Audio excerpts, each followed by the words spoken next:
On Osrc News at 7, Governor Aiyedatiwa unveils Policy Implementation Committee to drive development across sectors.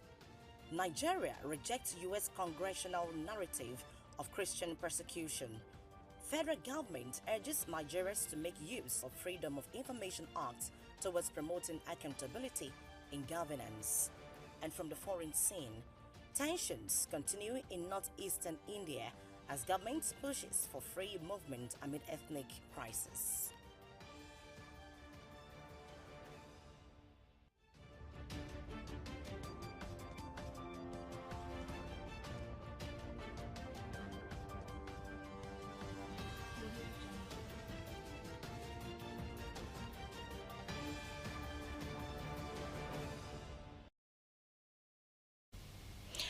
Good evening and thank you very much for joining us tonight on the news at 7 on OSRC television. My name is Oyumi Ayinigbara.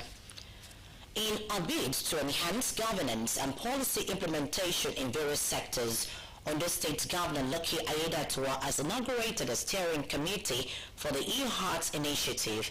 Government House correspondent Wahab Bankole reports that the scheme, which is in partnership with the federal government and the private sector, aims to promote the use of electricity in various sectors, including health, education, agriculture, and transport to drive growth and development, the reports. The setting was the governor's office in Akure for the inauguration of the e-Heart Initiative Steering Committee.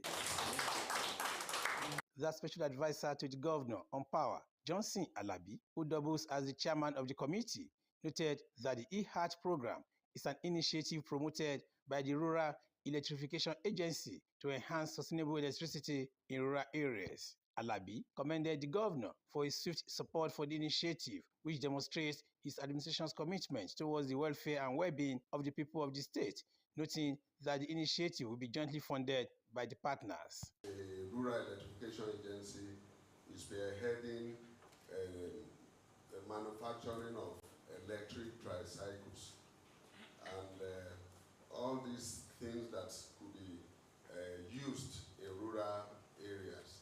So the project itself is to be funded by a counterpart fund with the REA having about 60% of the contribution and the subnational, which is the state here, having about 30% and the developer having 10%. Governor Lucky Aiyedatiwa, who noted that the program is deliberately set up to cater for the welfare of rural dwellers across the state, said it aims to promote the use of electricity in various sectors, including health, education, agriculture, and transport to drive growth and development. The governor said the scheme is a strong step by the state towards generating and regulating electricity with the aim of improving power supply with a promise of adequate funding.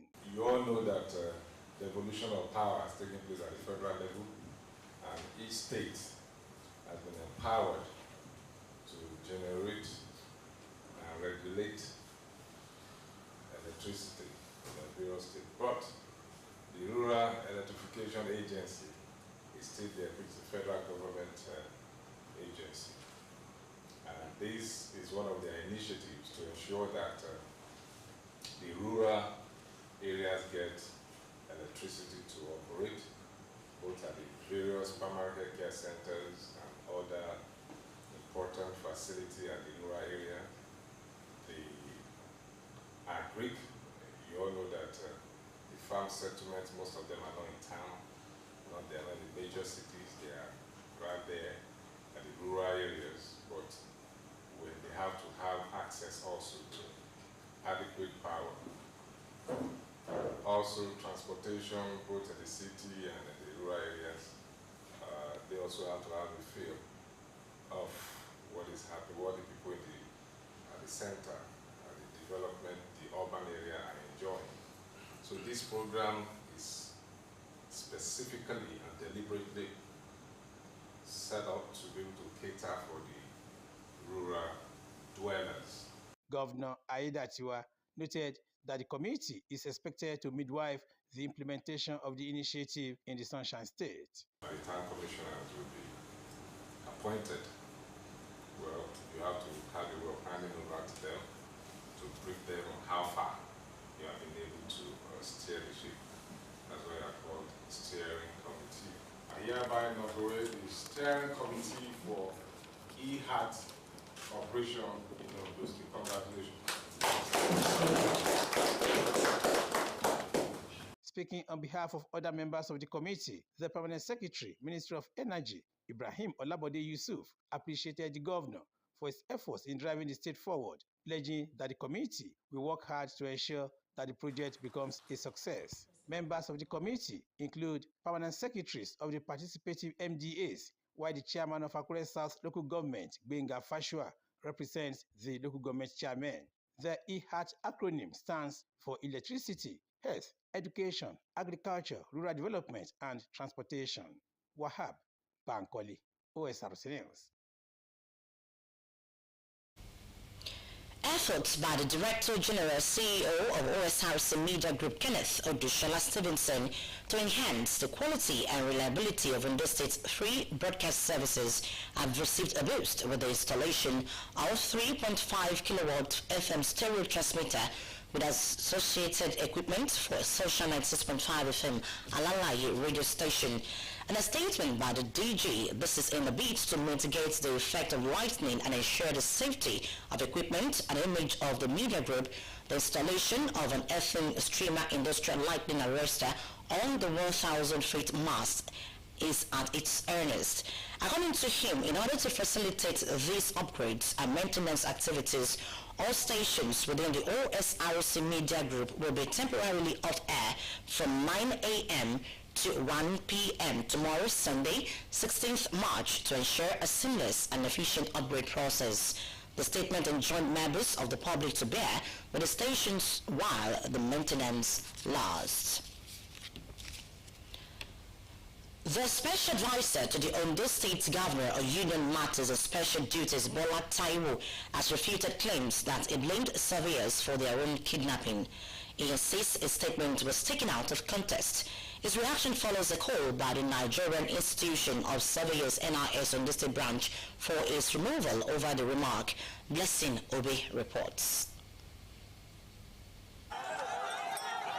Akure, the Ondo State capital, was at the scene of a protest on March 11 as hundreds of women took to the streets demanding urgent government action after the adoption of 9 surveyors at Owode Iluabu in Akure North local government area. A day after the demonstration, the victims regained their freedom. Following their release, the Nigerian Institution of Surveyors issued a statement condemning a comment attributed to the Special Advisor, Bola Taiwo. The institution expressed outrage, alleging that Taiwo blamed the kidnappings on the surveyors' failure to provide adequate security for themselves, despite collecting substantial fees from their clients. It further issued a 48-hour ultimatum for a retraction of the statement.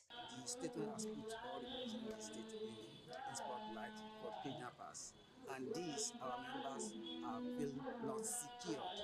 So they've stopped going to field since last made that statement because they are fearing. Because in this state now we have issues of kidnapping and raidings everywhere now. And you know we are field workers. We are not office work. When we work in the office, but we go to field, gather data, and come back to office to process it. And so, because of that, all of us have stopped going to the fields. We want the special advisor to retrieve that statement, that is his own personal statement, not the governor's statement. He should retrieve it within 48 hours. And if he refuses to retrieve it, what it means is that he's still putting us on spotlight to kidnappers. And at the same time, if he refuses to do that, we will take the legal step. In response, Bola Taiwo insisted that his statement had been misrepresented. That is a misrepresentation of what I said. I told them when they came that one, we want to know their leader. And about 3 people came up. We said we are going to meet them in the office. But I said what we are going to discuss in the office, none of them will know what we are going to discuss. That we are going to discuss how these people will be rescued and will be released.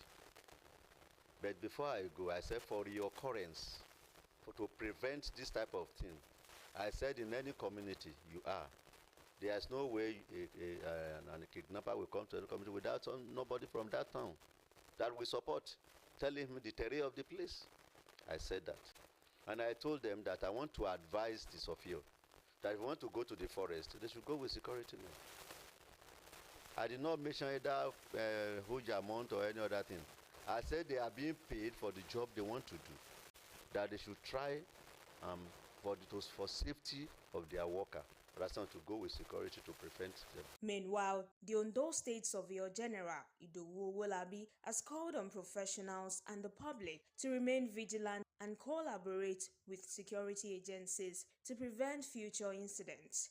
My candid advice is that we should all be vigilant and synergize with one another when it comes to the issue of security. Issue of security is not limited to surveyors alone. It's not limited to professionals alone. It cuts across all citizens of the state and of the federation. So we have to support the security operatives in order to achieve their goal. So it's not an issue that is limited to professionals alone. We have to be vigilant and give all necessary support and information to the security operatives when it comes to security issues. With rising security concerns in Ondo State, there is growing demand for stronger measures to protect professionals working in remote areas. Blessing Ube, Osrc News. The federal government has refuted claims by the U.S. Congress that Christians are being targeted for killings in Nigeria. The Minister of Foreign Affairs and foreign governments to designate Nigeria as a country of particular concern due to violence against Christians. The U.S. House Foreign Affairs Subcommittee on Africa has authorized President Donald Trump to impose sanctions on Nigeria over alleged widespread killings of Christians and escalating religious violence.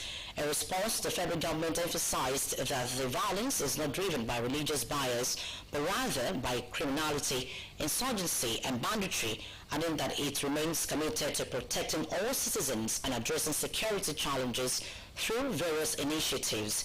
It urged the international community to verify information before drawing conclusions and to refrain from spreading unverified claims that could undermine national unity. Edo State Governor Monday Ekwebolo has suspended the activities of the Public Safety Response Team, PSRT, indefinitely. This funded by the PSRT. The latest incident involved PSRT officers attempting to seize the steering wheel of a moving vehicle at Ring Road in Benin. This action caused the driver to lose control, resulting in the vehicle crashing into a roadside POS kiosk where a 2-year-old girl and a mother were standing, and the child was killed instantly. The incident sparked outrage among the public, with the crowd confronting the PSRT operatives and taking them, along with the child's body, to a nearby police station. In response, the Edo State government announced the suspension of the PSRT through a statement by the Secretary to the State Government, Omar Ikilo. The Edo State government says the indefinite suspension of the PSRT reflects its commitments to addressing public concern and ensuring accountability for misconduct. The Nigeria Air Force NAV has conducted a series of airstrikes in Katsina State targeting the tourist bandit hideout. The operation, part of Operation Fasten Yama, aims to to NAV is air component of Operation Fasten Yama executed a precision airstrike decimating bandit camps in Ungwago, Koga, Hill Forest, Fasraki local government area. The operation successfully neutralized over 20 bandits and destroyed the camps of 2 key bandit kingpins, Gero Alaji and Alaji Riga. Gero and Riga were known for enabling banditry in the region, providing shelter for terrorist elements responsible for deadly ambushes along Frontua Gozo Road. NAF said the airstrikes were carried out following careful and actionable intelligence. You're still watching Osrc News at 7. After the break, we'll bring you more stories. Please, don't go anywhere. Dear Mom and Dad, great news! The H-1B Specialty Occupation Visa is an amazing opportunity for skilled professionals to work in the United States, and it could be the perfect path for you or your child. Starting from March 7th, you can apply for this visa, which allows you to work, grow, and build a career in the United States for an initial period of 3 years, with the possibility of extending it up to 6 years. Even better, this visa opens the door for applying for a green card, which means long-term opportunities. This is a life-changing opportunity, and I don't want you to miss it. Time is of the essence, so take action now. You can reach out to us via wevesta.com or call the numbers showing on the screen.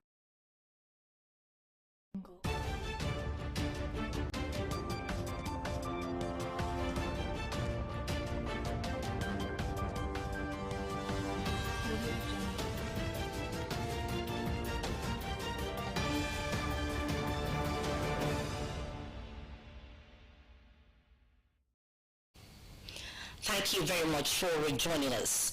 You can watch us live on our website at www.osrc.ng or follow us on Facebook at OSRC TV, and on YouTube you can subscribe to our channel OSRC TV Ondo. As prevalence of Lassa fever has become a major public health concern in some part of Nigeria, particularly in Ondo State, medical experts are calling for heightened public awareness on the causes and necessary precautionary measures to curb the spread of the disease. Lassa fever is an acute viral illness which is commonly transmitted to humans through contact with food or household items contaminated with urine or droppings from infected mastomys rats. In this special report, OSRC's Abidemi Akinroto takes a look at preventive measures residents can take to safeguard their well-being. The report is presented from our studios.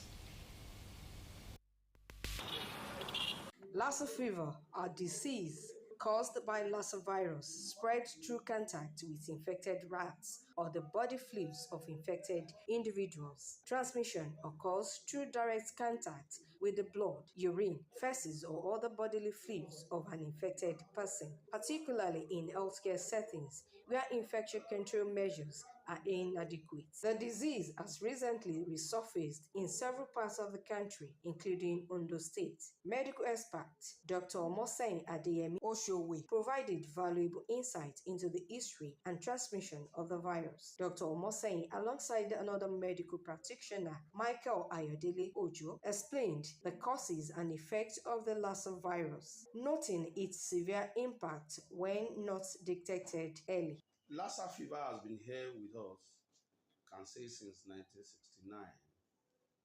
Let me give you a brief history of Lassa fever. Lassa was first discovered in a town called Lassa by an American missionary nurse in Borno State.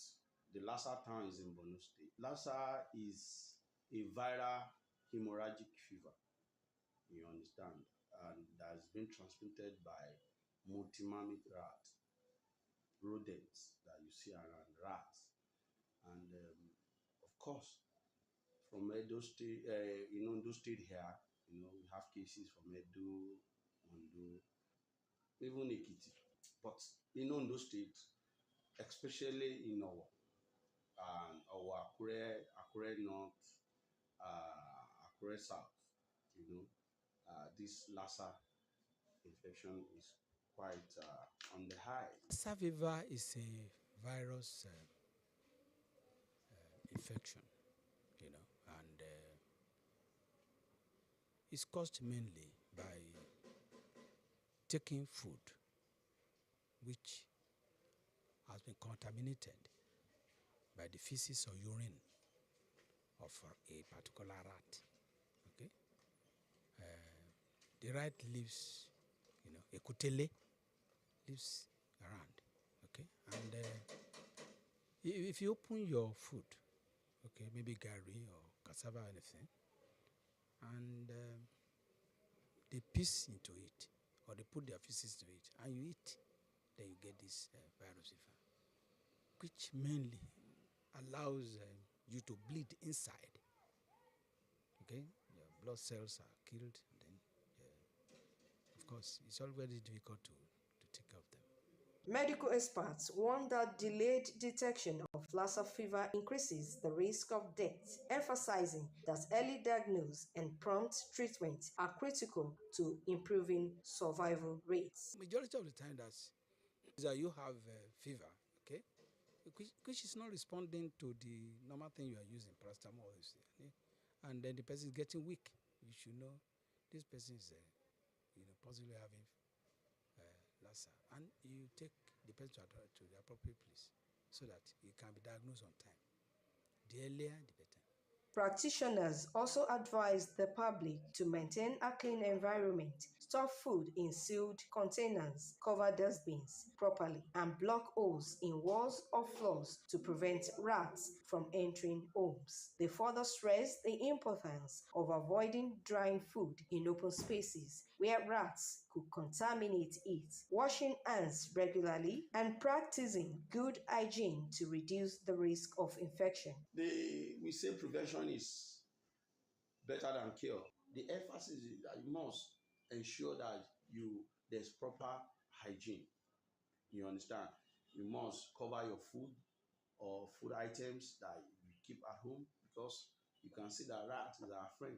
Health practitioners are calling on the government to take proactive steps in curbing the spread of Lassa fever. They advocate for localized health sensitization programs to educate healthcare workers within the state, rather than relying solely on international training in order to better equip them with the knowledge and skills to fight the virus effectively. The government should provide necessary enablement to ensure that when patients are brought, they are quickly attended to. To prevent Lassa fever infections, residents are urged to take precautionary measures such as avoiding contact with rats and staying away from areas that are infected. By following these safety precautions, the risk of contracting Lassa fever can be significantly reduced.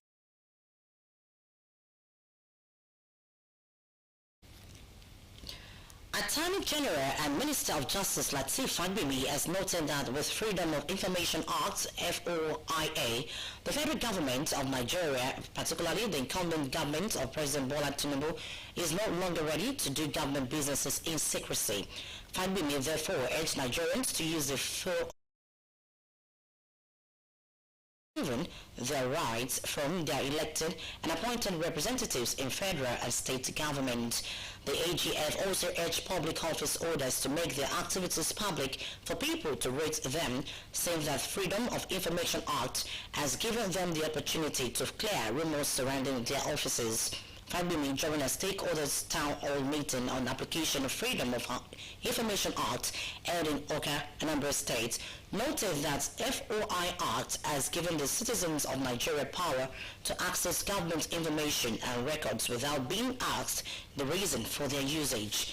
According to the Attorney General, the Act also provides for people with disability and the vulnerable to access government records, noting that requests for release of such information must be in writing and not orally. On the foreign scene, ethnic tensions continue to grip India's northeastern states of Manipur, effectively partitioning the region as violence between rival groups escalates.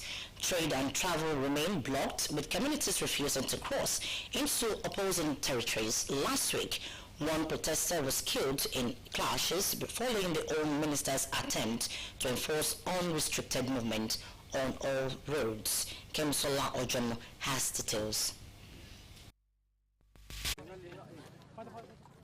27-year-old Luktang Zingsit was shot during protests in Kankoki last week, a district in Manipur that is dominated by the Kuki tribal group.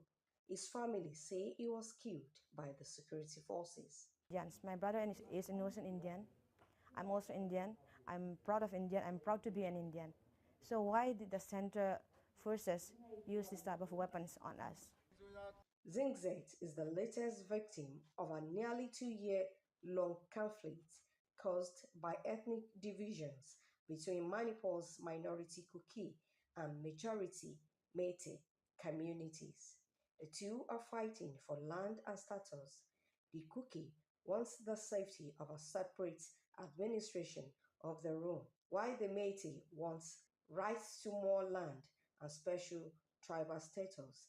At least 260 people have been killed and 60,000 others forced from their homes. Security forces established buffer zones to try to keep the peace, dividing it into Métis-controlled valley and the Kuki-dominated hills, hampering the movement of people and goods in both directions. People are restless and struggling for essentials. We don't want this blockade to continue. We want the federal government to sort this out immediately. We want peace, not a blockade.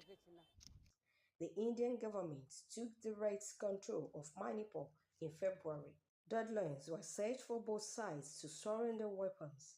The government ordered free movement on all highways starting Saturday and launched a bus service with a security escort.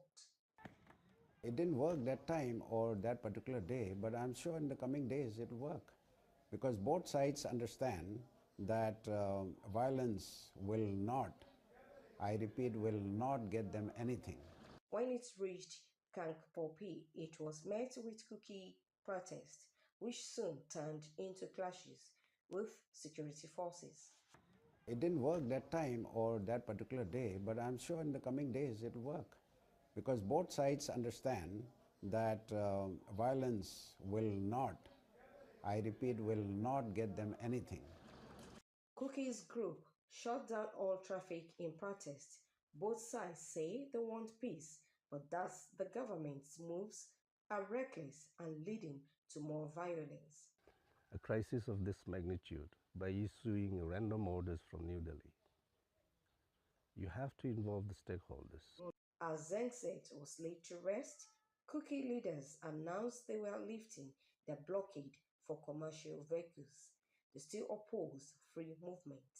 They insist the only way to peace is an administration of their own. And so far now, the stalemate continues and both groups remain entrenched, unable to leave their strongholds. Kemisola Ojomo, OSRC News.